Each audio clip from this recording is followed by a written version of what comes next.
তাহলে তোমরা এখন যাত্রাবাড়ি যাইবা, যাত্রাবাড়িতে পল্টন, হ্যাঁ কই পরে গাজীপুর। গাজীপুর। আর অনেক দিনের শখ ছাত্র সভা থেকে সে একটা যুব বানাইবে। আচ্ছা আচ্ছা 15 যুব ছাত্র সভা থেকে বানানো। আচ্ছা আচ্ছা সেই ভিডিও দেখার পরে আচ্ছা আচ্ছা তার ভিতরে অনেক আগ্রহ জমাইছে যে ছাত্র সভা থেকে সে যুব বানাইবে। সে আগ্রহটা তার 3 বছর দেবো। আমিও সময় করতে পারতেছি না, তাকে আনতে পারতেছি না, সেও মাদ্রাসায় ছুটি তার সময় মিলতেছে না।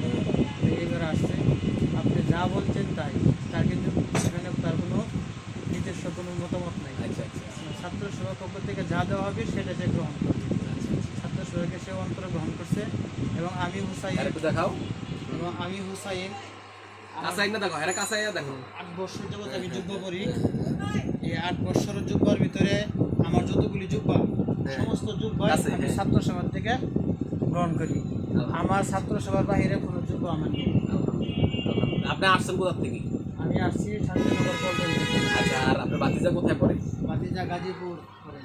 ও গাজীপুর থেকে আসছে। আলহামদুলিল্লাহ, শুকরিয়া, আল্লাহ দরবারে লাখ কোটি শুকরিয়া যে আমার এই কাস্টমার আজকে 8 বছর ছাত্র সভায় কাপড় বানায়, আর আমার এই বাতিজা 3 বছর ধরে চেষ্টা করতেছে ছাত্র সভায় কাপড় বানানোর জন্য। শেষ পর্যন্ত সে সাকসেস হয়েছে, আল্লাহ তাআলা তাকে কবুল করছে এবং আমরাও ছাত্র সভা পরিবার খুশি আপনাদেরকে পেয়ে। আপনারা সবসময় আমাদের পাশে থাকবেন, আমাদের জন্য দোয়া করবেন, আমাদেরকে সুপরামর্শ দিবেন। আপনাদের পরামর্শ নিয়ে আমরা এগিয়ে যেতে চাই। দোয়া করবেন। আসসালামু আলাইকুম ওয়া রাহমাতুল্লাহি ওয়া বারাকাতুহু।